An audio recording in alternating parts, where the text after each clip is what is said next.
Hey, and welcome back. Like I promised, you've already learned how to build flows by hand. So now, let's let the AI do the heavy lifting.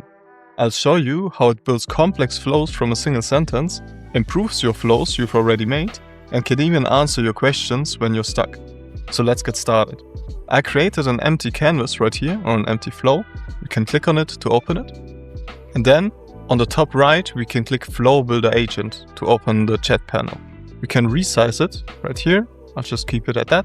And then start a new chat. And now you can just describe what you want. For example, I prepared this prompt, which says, build a flow that takes a photo of a pet, cleans it up, turns it into a cute collectible figurine on a small round display stand, and then makes a 3D model of it.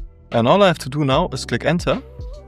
And you can watch it work. It thinks through the steps, then places and wires every node into a neat frame for you. There's no dragging, no connecting. And you can see it automatically places and creates the flow for you. Now all we have to do is click Keep on Canvas. We can close that panel. And in this case, it made a whole flow just for this use case, with us just describing what we want. Let's build one more flow. Let's click New Flow. Let's call it Test 3. Create Flow. And now we'll open the Flow Builder Agent, new chat, resize that to make it a bit bigger. And in this case, I want a flow that generates a fantasy character from a text prompt and turns it into a 3D model. Here you have the option to auto-arrange. I would keep that on. And to auto-apply changes. In that case, we will turn it on. So the AI, we don't need to approve every change the AI makes. And it created the full flow without us needing to place anything.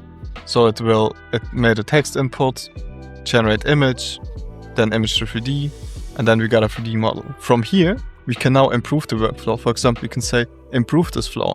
Add a step to clean up and optimize the image and put the character in a T-pose before the 3D step. Add a viewer in the end and make the text prompt a workflow input. We'll send that and let's see what it does. And what it will do now is it added an optimized image node, a pose changer, and then included that in the flow. So now if you don't understand anything about the flow, for example, you could say, what does the collect results node do? It will explain that node to you, and it can also explain flows to you. So in case you have any question about your flow, you can always ask that. For example, let's say, where do I upload my image? And it can point you to the right node right here. So you always know how a flow works and what you could improve. Of course, you can also do it manually, but this often helps build the base for flow.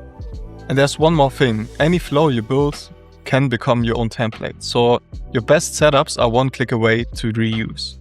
In this case, you can simply click Save as Template here, and we can call it Cool Template for 3D Generation. Cool description. We will set the category to 3D print, beginner, and set a tag as cool, just to show you how it works. We can save this as a private template.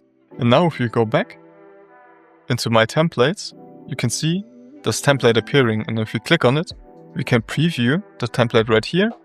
And we can just click Use to use the template in a new flow.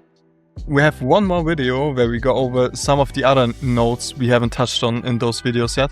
It will be super short, you can watch that. Otherwise, you're ready to get started and have fun creating.